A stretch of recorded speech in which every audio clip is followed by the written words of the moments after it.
Hello and welcome into the KE Report. Shad and Corey here as your host, and today we're getting an update on Mako Mining. Mako is traded on the TSX.V under the ticker MKO and on the OTCQX under the ticker MAKOF. And we are joined today with the president and CEO of Mako Mining, Akiba Leisman. And Akiba, great to have you on the show to get an update on how things went in the first quarter of this year. Looks like a bang-up quarter for the company. I won't dig into all the specifics here. I'll steal your thunder. I want you to get into it with us. But let's get under the hood here and look at some of the key metrics from a pretty strong financial quarter coming out in Q1 2025. Thanks for having me on again, Shad. Q1, probably the most impactful part about Q1 is that this is the first quarter that we reported consolidated results, inclusive of the Moss acquisition, which was complete in the last few days of the quarter on March 27th. So that kind of put our accountants in a tizzy, because like the types of accounting that we were doing required effectively a full audit on picking it up. So if you can imagine us being a TSX venture listed company, we file our year-end annual audit in April, and then there's a compressed timeline under the best of circumstances for Q1, because you put those numbers out, usually unaudited numbers in Q1 in May, but we had to do basically a full audit on those numbers in a 5-week period. So I think my CFO kind of had lost some hair during that process just to make sure that we got it out in time. We actually were able to meet the filing deadline by 6 hours. So all was good. Now, a few things that came from the quarter on the consolidation on this front is that we produced 10,800 ounces of gold. And Q1, just because gold prices are moving pretty dramatically, we had an average price, which is actually a little bit above the average for the quarter, of $29.15. So all your listeners need to look at these numbers in the context of $29.15 gold. And we reported net income of $9.4 million, and that's US, and I'll explain why that number is probably a little bit understated versus reality in a second. And then we reported all-in sustaining costs of $1,411 an ounce.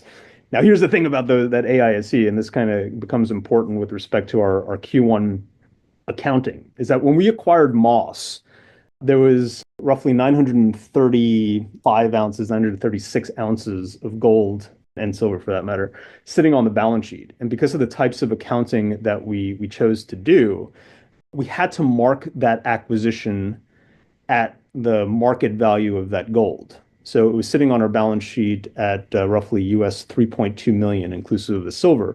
And then when we sold it, the cost of goods sold for those ounces was effectively 3.2 million. So we didn't generate any accounting income on that incremental ounce. And also because effectively we were dealing with $3,000 an ounce effective accounting all-in sustaining and cash costs, it took our average AISC up $200 an ounce, but that was just an accounting phantom. Like if you actually looked at the real data coming from the company, not just the mine, but from the company, we were dealing with an all-in sustaining cost of $1,225 an ounce. Now, those ounces that we produced over at Moss were profitable in their own right. It's effectively we've repaid the entirety of the acquisition price for Moss. We picked it up inclusive of the cash flow, inclusive of that $3.2 million of doré that I was talking about for US $2 million. And we've generated about that in cash flow coming from the operation since we acquired this on March 27th. So effectively, we've paid back the entirety of the capital that we acquired from this mine with only owning it for a period of about 2 months. Now, in addition to the $9.4 million of net income, and for that accounting reason, like I said, I think that's understated. I think net income without this effect would also be about $2 million higher than that. We generated Adjusted EBITDA. The only adjustments that we generally make are for growth exploration, and then small amounts of share expense. But for the most part, it's just growth exploration on the adjustments. It was over 16 million. And then because of this effect that we had on the accounting, the actual pre-tax mine operating cash flow that we produced from the companies that included both San Albino and Moss was nearly US $20 million for the quarter, on the back of just over 10,000 ounces of production for a company that has one full operation, one that's about to turn on mining imminently, and then probably the most valuable asset that we have is a development project that, if anything, is a cost center to us, and that's the Eagle Mountain project in Guyana. So really the objective of the company, there's a lot of moving parts going on. But if you think about what the objective of the company is that we have two operating assets, both in cash flow. And the objective is to squirrel away as much cash as we possibly can so that when we make the construction decision over in Guyana sometime early next year, the financing requirements for that will be relatively small. In fact, they're getting smaller and smaller every day. So I put a snippet in our Q1 report about where we sit at Q2 is that right now at the end of May, so on Friday, we were sitting on US $22 million of cash. Plus, there's going to be another $1.5 million of restricted cash that will be returned to the balance sheet over the course of the next week. So effectively $23.5 million US. And that was a pretty substantive change from the 14 and change cash and receivable balance that we had at the end of Q1. So you can just see how cash flow generative this company is right now with having effectively 1.5 operations and a cost center in Guyana ready for development in the beginning part of next year. Akiba, that was something we were talking about off mic is the changes in cash and yeah, the growth in cash just over the last couple months after Q1 ended. I was asking you about how you're going to balance that cash though. Okay, the strategy being you're saving up this cash to make the construction decision even easier or smoother. What does that mean for ongoing exploration? What does that mean for even some of these shares that were repurchased in the last quarter?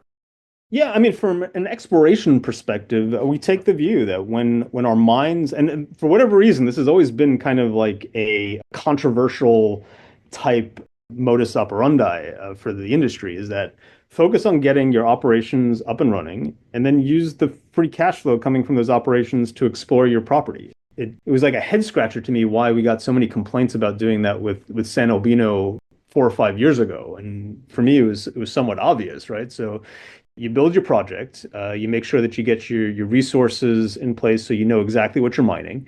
And then with your land prospectivities, you use the cash flow to go and reinvest it really with the types of exploration potentials that we have really as much as we can, just because the returns for exploration are so great. So that's what we did at San Albino. It's not like we're restricting the amount of capital that we're putting on the exploration. The real restriction on that is what our human resources is capable of doing. So right now we have, if you include both the expensed exploration and the stuff that we capitalize, you're running a budget and land purchases that go with that as well for outside areas that we're mining at this point. If you add up everything, we have an exploration budget over at San Albino of just over $10 million per year, per annum. And that really is coming from the maximum amount of data that we can get from the exploration side. So we have 5 RC rigs, and then we have 2 core rigs right now. One's focused on geotechnical work to support our underground activities at San Albino, and then one is looking for probably a little bit early to say resource delineation, but certainly a follow-up on certain RC holes. And then Moss is going to be the same way. It's like, right, we acquired Moss. It has a relatively small mine life. I would say 3.5 years if we don't do anything with the current infrastructure. And you can probably push that to 6.5 or 7 if we did do something and move the infrastructure, because the elevation folks did build their plant on top of a substantial portion of their resource. So that needs to be dealt with. And then when Moss is up and running, it's cash flow generating now, but it won't be at a steady state until the end of the year. But with the cash flow that's coming from Moss at these prices, we'll also reinvest in exploration as much as possible, just because the prospectivity of the ground is so high. And then whatever's left over gets built up on the balance sheet, and then we're going to be using that really as the equity contribution for the Eagle Mountain project, which we anticipate costing less than $100 million in capital to build.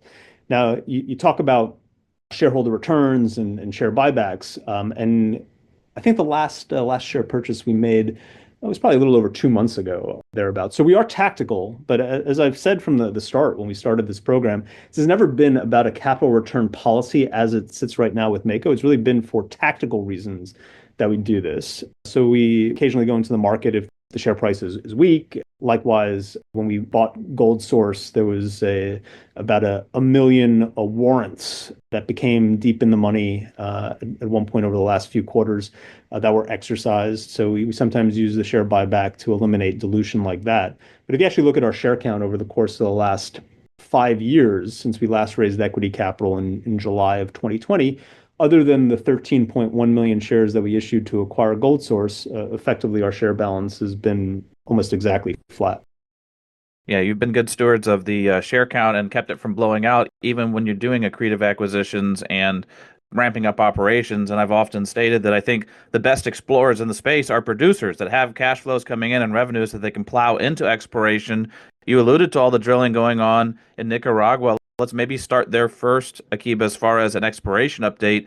I know you've been hard at work around the existing mine at San Albino. You've been pushing the envelope at Las Conchitas, but we talked last time and you've put out news since then about El Golfo. I know this was really one of the main areas you wanted to finally get to. You got the agreement to be able to get on there and start turning the drills. Give us an update holistically in Nicaragua where all the exploration work is going on. Yeah, so El Golfo is the area that's had the second biggest amount of quote unquote commercial production in the area. And I use the term commercial production a little bit loosely. So, for instance, San Albino, which was the primary area, its commercial production was when it was run for a very, very short period of time, right before the original Nicaraguan civil war in the mid 1920s. So, when an American businessman got that up and running, he was running it at around a 10-ton per day operation, which at the end of the day is probably like a large artisanal operation more so than a commercial one. But 10 years prior to Charles Butter's operating San Albino, the El Golfo mine was also in commercial production. It was shut down because of a flood from a hurricane that came by in the 1910s. That being said, there was a reason why this was kind of like the first area of commercial production, probably the second most mined area on the properties, because it probably has the second most prospectivity. It was never Las Conchitas, our second target. That was the second priority of the company. It was always El Golfo. And the only reason why we weren't able to explore on that really since 2009 is because it was a fairly delicate negotiation to have an access agreement from the family that owns the property. The predecessors to the predecessor of Mako had what I would consider to be a caustic relationship with the owner of the ground, and he was very hesitant about letting the predecessor of Mako on site when it was first picked up in 2009. And then after a few years, we maintained dialogue and made sure there was an element of trust that was built over the course of the last decade. And really, over the course of the last 6 months, we were able to finalize an exploration access agreement with them. And we put in, initially after doing some geological mapping on site, we put in the first two holes ever in the history of El Golfo. And lo and behold, hole 2 hit 5.9 meters estimated true width at 39 grams a ton. And that was less than 20 meters from surface. So this is open pit mining material that has a nearly 6 meter wide estimated true width that was grading effectively 1.33 ounces per ton. And just to put that into a little bit of context, I would say if you take a look at the average gram meter assay within our vein material and the entire database that we have over at San Albino, it probably runs you about 12 gram meters. So like 12 gram meters and 12 gram meters. So on average, if that's your median level over in the vein, that allows you to generate the types of returns that we generated as illustrated by our Q1 financials. So think about that number 12. We just put out a hole that had a 250, nearly 250, 240 gram meter hit. So you're effectively dealing with something that's 19 or 20 times average in terms of what we've been mining. And again, this is like just a couple of kilometers away from our plant in the second most prospective part of our property because of historical reasons on the second hole. I can't, kind of hard to explain this from a greenfields exploration geologist perspective, is that usually you do not find data like this on your second hole. So that should be indicative of the type of potential that areas like El Golfo can wind up showing. Hey, Akiba, what a hole to start off drilling here. So, with this initial result, you're only planning 3,000 meters of RC drilling at this area. Do you think you could increase that? Does El Golfo get more important now? Do you allocate more money to building out El Golfo after these initial results? Yeah, so we put out that press release on May 21st. So we've actually already changed the budget. So there actually, as of last week, we actually now have a core rig. So in addition to the RC rig that's ongoing there, which still has that 3,000 meter, at least first stage growth, we actually have a core rig that's going out there making sure that, because we hit this hole with an RC, which is not the best about getting your geological contacts to make sure that we can actually hone in on the right model over here. So now we're following up with a second rig on a core, which should also be an indication about the type of potential that we see for this part of the property. Anything you want to say about around San Albino or Las Conchitas? Because I think you're still exploring there too, right? Yeah, we put out a very, very long data-heavy press release on the week prior, so May 14th. And then that also showed some pretty significant headline holes. The headline hole was 118 grams ton gold over 1.7 meters.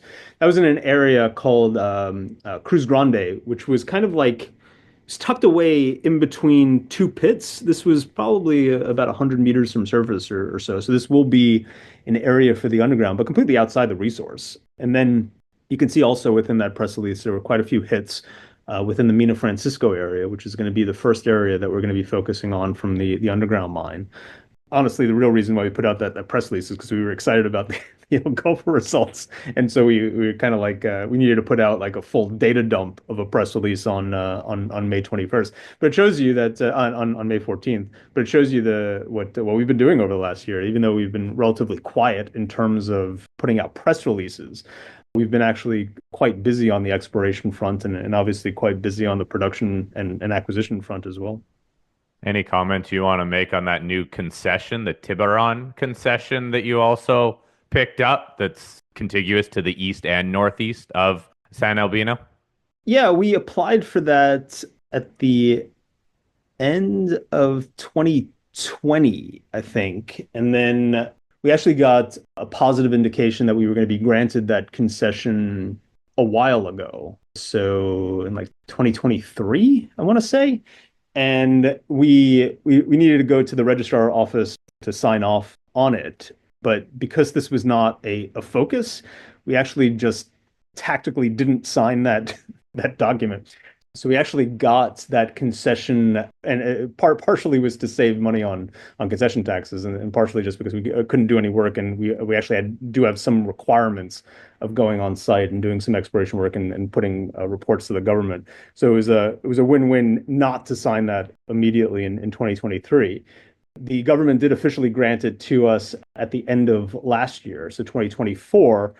And then there was actually a shareholder that pointed this out that we had an update in our PowerPoint presentation about this new concession, which I actually never put out in the press release that we got it. So part of that in putting out this press release was just to make sure that everybody knows that we actually have 5 concessions now over at 4, even though this one was granted to us, I think, in December officially. Now we are on site doing some mapping work, but this is not, from a drilling perspective, going to be the highest priority of the company. It's reasonably far away from the plant, although everything is in trucking distance. Definitely like gold there. There's artisanal mines in the area. We've done some mapping and gotten some pretty extraordinary results. But honestly, it's the same stuff as what we have here: La Segoviana, Puerto Rios, El Jicaro concession, San Albino Mora. We're basically sitting in this particular rock unit of potential that shows very, very similar type material to the stuff that we've been mining for the last 5 years. Well, Akiba, there is just a ton going on in just the Nicaraguan operations, whether it's around the mine, at some of the other concessions at Las Conchitas, at El Golfo, some of the new land that you've acquired. So there's a lot to follow, but I want to make sure we got time for the other 2 projects. So let's shift down to Arizona and take a look at what the plan is at Moss from an operation and development standpoint, and also from an exploration standpoint. You've already alluded to some degree, how the last couple months have gone, and that I think most of that's from residual leaching, but you're about to kick things back on at the Moss mine, and then also talk about the potential to expand the mine life there. Sure. So this week is going to be a big week. We're going to execute our mining contract. Kind of agreed with the mining contractor on costs and what their obligations are going to be. It's gone through numerous iterations of legal review, and then hopefully they'll get executed this week. So they have their entire fleet maybe 5 hours away in the northern part of Mexico, and then they'll be at site, I would say, within 10 days of us signing that contract. So we'll start the mobilization with them really towards the end of this week, and then we're going to start getting equipment mobilized, and we're going to actually start mining with this new fleet probably by the third week of June, thereabouts. Now, this is a heap leach mine. It takes time to recharge the heap leach. So yes, 99% of the production that has come out of Moss since both Mako and Mako's controlling shareholder acquired it at the end of last year has been from that residual leach. And then we're going to be stacking new material on that as early as the end of this month. So in terms of exploration potential, the reason why we acquired Moss was not just because this was an opportunity to get an extremely cheap asset through bankruptcy, fully functional plant that the predecessors spent well in excess of $100 million building, fully operational, permitted, albeit somewhat constrained on the permitting side, but at least the main operations are permitted. And we effectively purchased it for nothing. In fact, like the vast majority of the capital that we used to acquire this thing has been paid back. So we're effectively into this at zero at this point. But the reason why we acquired this was not just because of the 3.5 years of mineable resource that's there without doing anything with the infrastructure, potential to expand that to, let's say, 6.5, 7 years if we do move some infrastructure that we know with resource that we know about. The real reason why we got involved with Moss is that this quite large land package that we have in the Oatman district in Arizona is hugely prospective and a huge amount of potential associated with this. Even elevation has made what we would consider to be discoveries. There's no delineated resource outside the postage stamp that's currently being mined right now. But if you look back at some of the historical data and some of the drill programs that were done in 2016 and 2017, in our estimation, there are other deposits there, and it just needs to be followed up on. So the way that we approach Moss is very similar to the way that we approach San Albino. For whatever reason, this became somewhat of a controversial business model when I first started to describe what we were doing 5 years ago. But the way that we approach the business is, all right, have an understanding as to what you're going to be mining. It doesn't need to be big in terms of a resource. Have the infrastructure in place. And then when you're actually in cash flow, use the cash flow to go and explore the rest of the property. For whatever reason, there was a lot of investors that didn't understand that was the business model for San Albino, and hopefully they now know that that business model does work. It works very well, and we're going to do the same thing over at Moss. We've hired an outside consultant, Micon, to help refine current resource. We'll probably put some economics on that will be available in September. So we'll get everything up and running in that regard. Obviously, we'll be at least a few months into mining by the time that report comes out. And really, the objective is the cash flows coming from Moss will then be partially reinvested into the ground to explore and find additional deposits in the Oatman district. And then the rest will be used to buttress the balance sheet along with the cash flows coming from San Albino, so we can make our construction decision over at Eagle Mountain in late Q1, early Q2 next year. Do you have any forecasts of what might be produced from Moss this year and the back half of the year, or any major costs that also need to be put into that mine to get up to that production level? So we'll provide guidance when that economic study is out. So I don't want to get ahead of our disclosure requirements from a 43-101 perspective. So we'll issue guidance in that regard in September. I could say a few things about like 2025 specifically. I alluded to it a few minutes ago, is that Moss is permitted as an operation, but it's also permit constrained. So that's a little bit of a fancy wiggle word, which I'll go over in a little bit more detail. Is that when Moss was permitted, the company, the predecessor company, intentionally did not do a full environmental impact statement under the auspices of the US-based federal NEPA process, so the National Environmental Protection Act of 1969, which turned into a permitting juggernaut that a lot of companies were unable to navigate through, especially over the course of the last 15 years. So it was actually a completely rational decision for Elevation and Northern Vertex to permit this mine on the back of an environmental assessment, which didn't require federal NEPA oversight and review. Now, in doing that, it made the area that they were permitted to disturb relatively small. It was only 493 acres of ground relative to the 35,000 or so acres that they actually had under mineral ownership. So everything was constrained within a postage stamp. They made some obvious quote unquote mistakes, or at least accommodations because of that. The most notable being that they built the 10,000 ton a day three-stage crushing plant literally on top of a pretty significant portion of that resource. In fact, if we don't find any gold, we're going to have to make arrangements to move that plant in order to access that, let's say 4 years down the line. Hopefully, we won't have to make that decision. Additionally, there were areas within the mine that also were kind of running up against some of the limits that they had from a permitting perspective. And this is not the first time this has happened under their EA. Over the course of the last 3 years, there have been two separate land swaps that were made with the Bureau of Land Management, where they basically traded some land to the BLM, and then BLM expanded certain areas of the mine that allowed them access to some of the prospective and higher grade parts of the ore body. We're going to go through a similar thing in 2025. Right? So right now, an area that is relatively high grade relative to the average grade over at Moss is actually on some of that unpermitted BLM ground.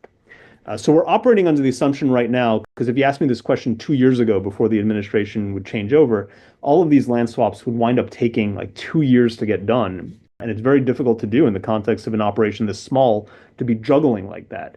The new administration is quite different.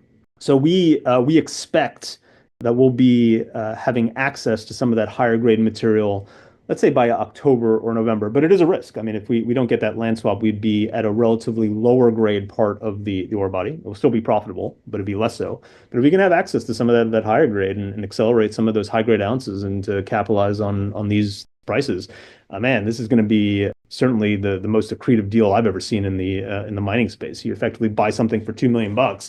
And then when you're starting to look at annualized cash flows coming from it, especially when you're in the higher grade part of this ore body, look out, is that you're going to wind up generating maybe not quite as much cash as San Albino, but somewhere in that order of magnitude. Yeah, Akiba, that was maybe one of the most accretive transactions I've ever seen too. If net $2 million, you're able to pick up a producing mine and it's already permitted, at least for the use that you have it at, and you've already paid it back in 2 months, the rest of this is really going to be gravy moving forward. Just before we wrap up, though, I want to squeeze in at least a comment on the third project in Guyana, Eagle Mountain. Now, I know that in light of the discussion you were just talking about at Moss, as far as the environmental impact assessment, I think that it'd be nice to get a permitting timeline for Eagle Mountain, but also what other development work needs to happen for you to make a construction decision by the beginning of next year. Right. So we are operating on a couple of parallel paths with respect to permitting. The first thing is that we need to get an agreement with the government called the Mineral Agreement that lays out the general aspects of the economic arrangement between us and the government, the economic arrangement between us and the rest of the stakeholders within the local communities as well. That is, given the political environment in Guyana, is a fairly off-the-shelf type document. So that was submitted last week. I'm hopeful that we can actually get that done and dusted and signed off on by the end of this month. But I don't think it was going to be a risk one way or the other. And then the other is to be in a position to finish all of our engineering and hydrogeotechnical work that we have been doing on site really for the last 10 months to make sure that everything is ready from an engineering perspective, a site layout perspective, a disturbance perspective, looking at environmental surveys, everything fauna and flora and things to that, archaeological issues, stuff like that, all gets taken care of so that we can be in a position to submit to the government by the end of August of this year. There was one curveball that I wasn't expecting that was given by the government, in that they wound up accelerating the elections. So we were expecting the elections to be in November, which would have allowed us to submit that EIA with the current administration and more importantly, the current cabinet ministers in place. I think because of the time frame, they decided to accelerate the elections into September. We're going to wind up being ready with that EIA document prior to them determining who the appropriate people running those departments are going to be. That being said, the EPA still will be live. That's going to be most of the initial oversight there. So I don't think there's going to be tremendous amounts of delay because of the acceleration of the election. So we'll be in a position, we'll be ready to submit that document, and then we'll see how the accelerated elections are going to turn into from a timeline perspective. We put in our press release this morning that we still anticipate getting our EIA fully approved in Q2 of next year. And then I tell people from an anecdote perspective, the big guy in the country, our main competitor, is G Mining, who's done an excellent job getting Oko up and running. So their EIA is a little bit behind schedule. But that being said, the government has given them permits to go and start the civil works on their project. So there's no delay. So even though their EIA is quite a few months behind their original schedule, it in effect doesn't really matter, right? Because they've actually been able to start moving their civil works and spending a significant amount of capital, hundreds of millions of dollars, on the back of Oko to accelerate getting that project up and running. If we're operating into the same situation, we anticipate being in a position to start moving dirt from a civil works perspective really as early as Q1 of next year. Yeah, it's an interesting permitting environment in Guyana in the sense that G Mining was able to start doing all those civil works while they're still waiting on the EIA. You wouldn't say that happened in Canada or the US, but that's just a nuance to their jurisdiction. But that bodes well for you to be able to, like you say, get started early next year on some of the groundwork. But there's a lot going on in Guyana, a lot going on in Arizona, and a lot going on in Nicaragua with Mako Mining. It's a lot to cover even in one interview, Akiba, but hats off to a great Q1. Obviously looking like it's probably setting up for a great Q2 as well, just based on the early indications you included in that press release. For those listening into this call, if you want to follow along with all the news flow at Mako Mining, definitely click on the link down in the show notes. That way you can stay up to speed on all the news as it hits, whether it's exploration, development, or production. And Akiba, keep us posted. We'll get you back on for an update. As always, looking forward to our next conversation. All right, great. I appreciate it. All right, thanks, Chad. Thanks, Corey.